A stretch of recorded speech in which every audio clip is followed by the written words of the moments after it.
1987 fue ordenado sacerdote. En 2011 el Papa Benedicto XVI lo designó como obispo auxiliar de Montevideo. El Papa Francisco lo nombró arzobispo de Montevideo y en 2015 fue ordenado cardenal. En Hablemos Clara, Daniel Sturla. Bienvenido. ¿Cómo estás? Un gusto muy recibirte. bien, un gusto, gracias. Llegaste al final de la charla con el rabino y nos pareció interesante eso de juntar las dos Pascuas que el almanaque nos permite hoy hacerlo. Pero también, y creo que para el cristianismo también lo es, o por lo menos como lo hemos encarado los uruguayos, el vínculo con la gastronomía de la Pascua, ¿no? De toda esta semana, en realidad, que ha sido objeto de tu estudio académico también, y por eso me parecía muy importante tenerte aquí. Bueno, una alegría que me encontré con mi amigo Max Godet. Gracias a Dios en estos años he podido trabar una relación de amistad, de fraternidad, con pastores de iglesias cristianas y también con la comunidad judía, tanto con el rabino Max, con el rabino Daniel Dolinsky. Antes de Max hubo otro rabino de la comunidad de Max con el que fuimos muy amigos, el rabino Ben Zion Spitz, con el que incluso nos reuníamos a leer la Biblia y compartimos muchísimo. Así que para mí fue también muy bueno para aprender mucho. ¿Y por qué la gastronomía está tan presente en estos encuentros de fe? Porque en definitiva, para no perder la esencia de la cosa, ¿no? Porque en Uruguay parece que la lupa se ha ido corriendo un poquito desde el principio del siglo XX. Sí, es cierto. Bueno, primero que el hecho de comer es una realidad humana con un contenido enorme desde el punto de vista social, de encuentro. Y pensemos que la principal celebración que los cristianos tenemos, que es la Eucaristía, hace referencia a la última cena, lo que celebramos anoche. Entonces hay una cuestión muy cargada de fuerza que tiene que ver con el comer y con lo que eso significa. Y después, la última cena de Jesús fue en el contexto de la cena pascual hebrea, que escuchaba al rabino al final comentar acerca de la cena de Pesaj. O sea que eso tiene un hondo contenido. Después está toda la tradición que se une, sea de las comidas de Pascua, del huevo de Pascua, etcétera. El huevo de Pascua no le cae nada bien al cristianismo, ¿no? O a los católicos, ¿o sí? Sí, por supuesto. Aparte tenía, al menos de niño, tenía esa tradición de ir a la casa de mi abuela, donde mis tías nos escondían los huevos de Pascua y había que llegar e ir a buscarlos. Y era parte también del encanto de un niño por la fiesta. Y entonces eso es algo que está muy metido en toda la tradición humana, cristiana. Tu trabajo de investigación académico para el doctorado tuvo que ver con la Semana Santa y la Semana de Turismo. Ya entramos en el siglo XXI, pero el cambio, digamos, de la denominación de la Semana Santa, de la Semana de Turismo, a los propios periodistas se nos hace muy complicado. Todo el tiempo estamos, justamente porque además somos conscientes de la importancia histórica que tiene la Semana Santa en el mundo, pero también reconocemos que la Semana de Turismo forma parte del ADN de los uruguayos. Sí, yo creo que el ADN uruguayo muchas veces, digamos así, hay que unir las dos cosas por lo pronto. Yo creo que no podemos separar Semana Santa. ¿Por qué? Primero porque eso nos une a la cultura universal. En todo el occidente se celebra en esta semana la Semana Santa, igual que el 25 de diciembre en todo el occidente se celebra la Navidad y no el Día de la Familia, como marca nuestro calendario secularizado. Entonces, está bien que nosotros hayamos hecho entrar esa denominación de turismo, pero no podemos desconocer la otra. Yo digo, bueno, Semana Santa y de turismo, que lo digamos, pero no nos olvidemos de la Semana Santa, porque creamos un aislacionismo uruguayo que yo creo que no nos hace bien ni para el interior, ni para el corazón, ni para el país. Claro, pero lo que pasa es que la esencia del cambio tenía raíces un poco más profundas que han marcado los vínculos de la Iglesia con el Estado y han hecho del país un país con una condición muy particular. Exacto, sí. Bueno, somos un país en ese sentido diverso de otros países de América Latina. La secularización en el Uruguay fue exitosa, es decir, se logró quitar la mucha tradición cristiana de la cultura y del corazón de las personas. Obviamente yo creo que eso fue negativo. No me estoy refiriendo, por supuesto, a la separación iglesia-estado, que estamos todos de acuerdo y que nadie lo discute, a que cada uno tenga su ámbito, etcétera, etcétera, sino al hecho de que a la gente, al común del pueblo uruguayo, se le quitó esa dimensión trascendente que da alegría, que da esperanza, que da sentido de la vida. Yo creo que el gran drama del uruguayo, más allá de todas las dificultades económicas, sociales, bla, bla, bla, es que muchos uruguayos viven sin tener un sentido en su vida, sino que sencillamente pasan por la vida. En cambio, la sencilla antropología cristiana que las familias transmitían, eso, bueno, da sentido a por qué vivir, qué sentido tiene el dolor, la muerte, el sabernos amados y queridos por un Dios que nos salva y que está con nosotros y de nuestra parte y no del lado de enfrente o que no existe, le da calor, sentido a la fiesta. La cultura cristiana es una cultura de fiesta, también que vive el dolor, pero también que sabe vivir la fiesta. Y yo creo que eso ha sido de algún modo cercenado en nuestra cultura y bueno, y es una pena. De todos modos, recuerdo aquella investigación que coordinó Néstor da Costa, justamente sobre la religiosidad de los uruguayos.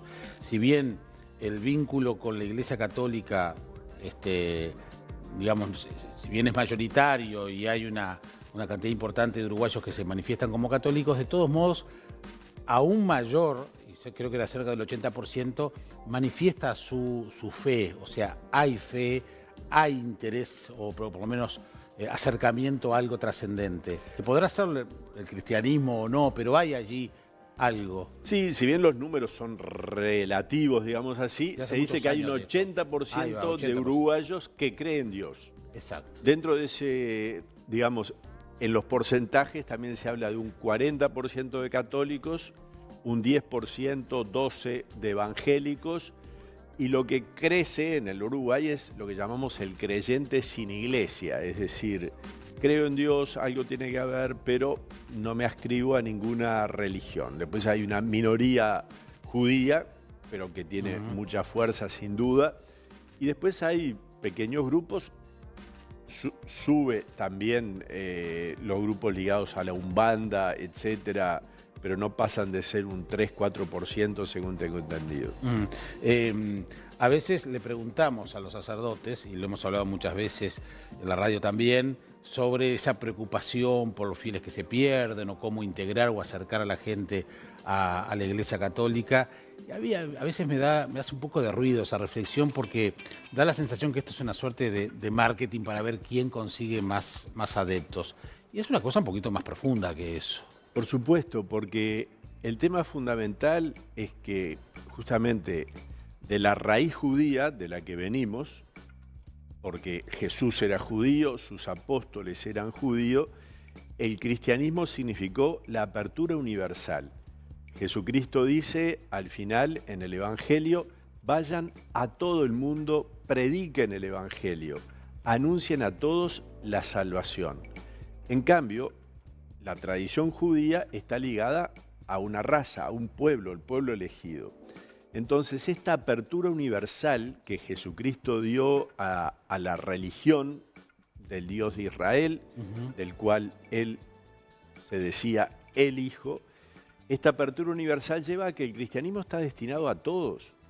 Eso tiene, como toda cosa, sus pros y sus contras. Es decir, nosotros cristianos sentimos como la obligación, el deber de anunciar a Cristo.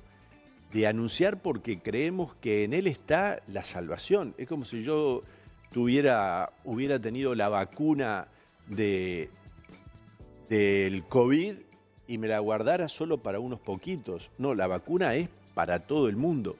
Bueno, ese sentido universal, incluso se habla por parte de los primeros santos teólogos, de que el cristianismo supone remedio de la inmortalidad. Como si dijéramos, encontré el elixir de la vida para siempre.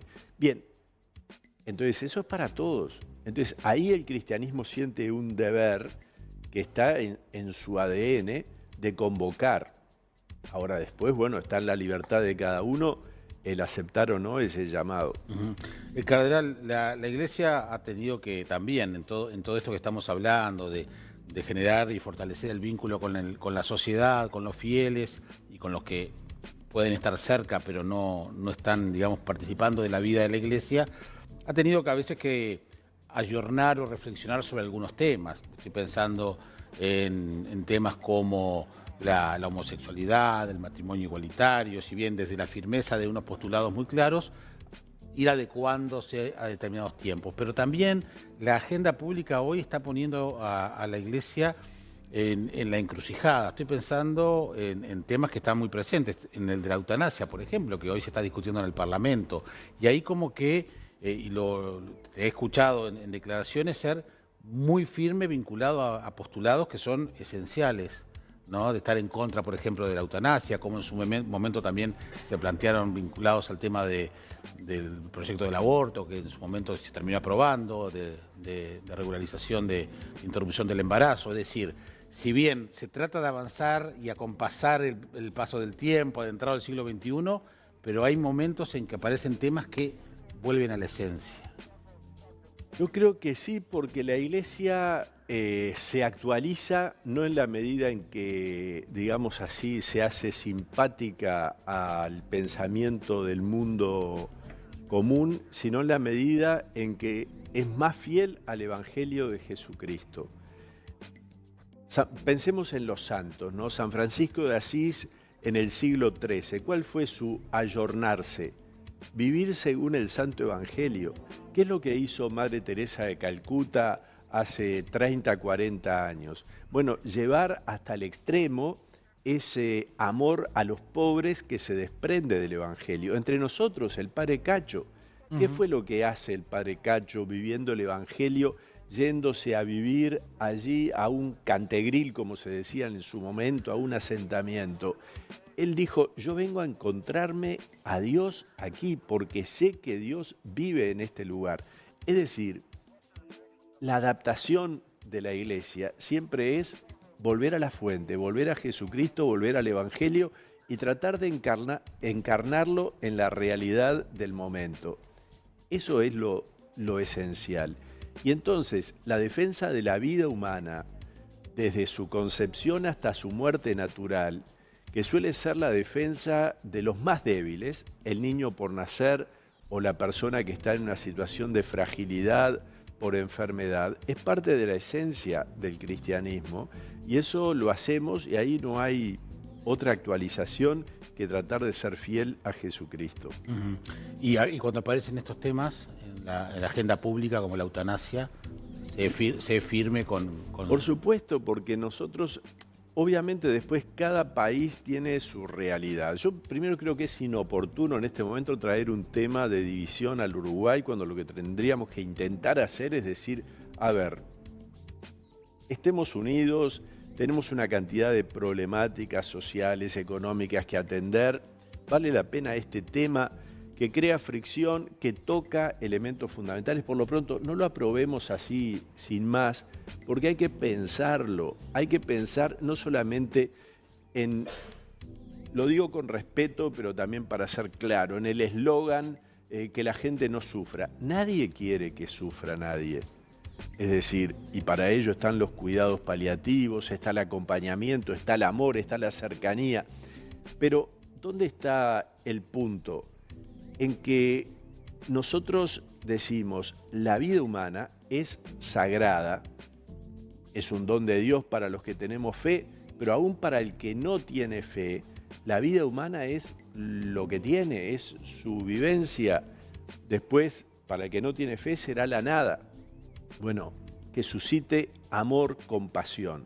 Yo creo que en el Uruguay se abre una puerta, como ha pasado en otros países, que lleva a que haya vidas dignas de ser vividas y vidas no dignas de ser vividas. ¿Y quién decide eso? Es solo una cuestión de que yo me siento mal entonces, pero no hay que tratar que a esa persona que se sienta mal, que se sienta que lo sostiene el corazón de su familia, de la gente. La famosa antropóloga Margaret Mead, que creo que no era cristiana, ella dice, ¿dónde está su primer... Ella es una investigadora paleontóloga que trabajaba con los restos humanos fósiles, Ella dice, ¿dónde está el primer rasgo de humanidad que vio? En un fémur fracturado y vuelto a sellar, digamos. Eso significó que esa persona, hace miles de años que se fracturó, tuvo quien le acercó el alimento, tuvo quien lo cuidó, quien lo amó. Ese es un signo de humanidad, entonces. Y también aquí creo que es lo mismo, más allá de que yo no dudo del sentido compasivo que tienen aquellos que proponen la eutanasia. No lo dudo, por supuesto que no. Pero creo que se abre una puerta que tiene consecuencias muy, muy duras para la gente. Hay contactos formales entre la Iglesia y el diputado Pasquet, que está tratando además de apurar su proyecto, con otros legisladores, con el Poder Ejecutivo, con el Presidente de la República, es decir, un tema que le preocupa como para decir, no, este mensaje, vamos a esperar, no es momento, no es tiempo. ¿Hay algún contacto formal o...? Formal no, informal ha habido. Yo le he planteado al presidente la preocupación de mi parte y de parte de la Iglesia de que sea un tema que tiene que ser muy estudiado, muy pensado y no puede ser un tema como a fines del año pasado parecía que la mayoría está a favor, entonces todos votamos. Bueno, vino el referéndum, vino también que hubo gente muy buena que se nucleó en ese movimiento que se llama Prudencia Uruguay, que realmente han hecho un enorme beneficio al país, por lo pronto para decir, es un tema delicado, no nos apuremos. Sí, el presidente habla mucho del tema de la libertad personal, la libertad de elección, ha hecho, bueno, en la pandemia fue central el manejo de la libertad responsable. ¿Cómo conciliar a veces también esos conceptos vinculados a la libertad personal con este otro tipo de Pero posiciones? es que yo creo que justamente la libertad está unido a la defensa de la vida y al tema del cuidado de los débiles y frágiles y no hacer sentir a la persona que está de más, que sobra, que no es digna de vivir. Esto obviamente toca elementos profundos de la persona. Pensemos en un país donde la depresión tiene tanta gente que la sufre. ¿Qué significa para una persona depresiva el pensar que, bueno, realmente puedo dejar de vivir y hasta capaz le hago un favor a los otros y me hago un favor a mí? Entonces, ¿ese es el camino? ¿Ese es el camino que queremos que se recorra? La libertad entonces está en abrirle a la persona la posibilidad de que a través del amor pueda encontrar que vale la pena vivir. ¿Cómo tomar este Viernes Santo y cómo celebrar el domingo? Bueno, el Viernes Santo siempre es un día de reflexión y de contemplar para los cristianos el crucifijo y decir hasta dónde Dios me ha amado, hasta dónde llega el amor de Dios. Como dice de un modo muy hermoso el Evangelio de Juan, nos amó hasta el extremo, hasta el final, hasta dar la última gota de sangre. En la fe cristiana, la fe en la Trinidad Santísima del solo un Dios, pero tres personas, es el Padre que entrega a su Hijo y es el Hijo que representando a toda la humanidad y al mismo tiempo siendo Dios, le pide perdón al Padre. Entonces es un día de contemplar el amor crucificado, de unir el dolor nuestro al dolor de la cruz y de experimentar que nuestros pecados han sido perdonados en la cruz. Los romanos hacían cargar a los crucificados un letrero con el motivo de su condena, ladrón, asesino, rey de los judíos, que fue lo que le colgaron a Jesús. Y San Pablo dice que en la cuenta de Jesús, en ese cartel que Jesús llevaba, estaban todos nuestros pecados por los que Él pide perdón al Padre. Así que Viernes Santo para contemplar el amor crucificado, para unir nuestros dolores y pedir perdón de nuestros pecados. Y el domingo es la Pascua, es la resurrección, es Cristo que vence el pecado, el mal y la muerte. Así que es un día de gozo, de alegría, de desearnos felices Pascuas y de unirnos a ese sentido de que la palabra final de la historia en lo personal y en lo colectivo lo tiene el amor y no lo tiene el odio, ni la violencia, ni la venganza. Cardenal Daniel Sturla, siempre es un privilegio tenerte aquí. Gracias, para mí es una alegría haber venido, así que, y bueno, y felicitaciones por el programa, Jaime. Hasta pronto. Nos estamos viendo.